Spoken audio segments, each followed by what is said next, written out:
এ যেন বাড়িতেই রাজকন্যার আগমন। ফুল বেলুন দিয়ে গাড়ি সাজিয়ে জাঁকজমকভাবে হাসপাতাল থেকে নিজের সদ্যজাত কন্যা সন্তানকে লক্ষ্মী রূপে সম্মান জানিয়ে বাড়িতে আনলেন বাবা মা পরিবারের সদস্যরা। একবিংশ শতকে দাঁড়িয়ে আজও যেখানে আমরা কুসংস্কারে জর্জরিত, মেয়ে মানে যেন বাড়তি বোঝা, এমন নিম্ন মানসিকতা থেকে প্রায় সময় সমাজে কন্যা ভ্রূণ হত্যার মতন ঘটনা ঘটে চলেছে, সেখানে দাঁড়িয়ে এমন এক নজিরবিহীন ছবি সমাজে যেন এক শিক্ষার বার্তা বয়ে আনলো।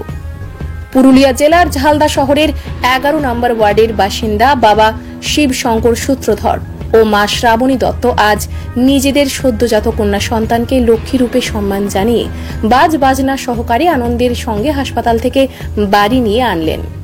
লক্ষ্মী রূপে এদিন বাড়িতে সেই কন্যা সন্তানকে প্রবেশ করিয়ে খুশিতে আত্মহারা হলেন পরিবার পরিজনেরা।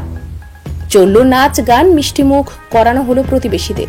কন্যা সন্তানের মা শ্রাবণী দত্ত, দাদু গিরিধারী সূত্রধর, জেঠিমা নীলিমা পূজা ও হীরা সূত্রধর বলেন, কন্যা সন্তান এই সমাজের বোঝা নয়, কন্যা সন্তান হলো ঘরের লক্ষ্মী। তাই আজ আমাদের ঘরের লক্ষ্মীকে গাড়ি সাজিয়ে আনন্দের সঙ্গে বাড়িতে আনলাম।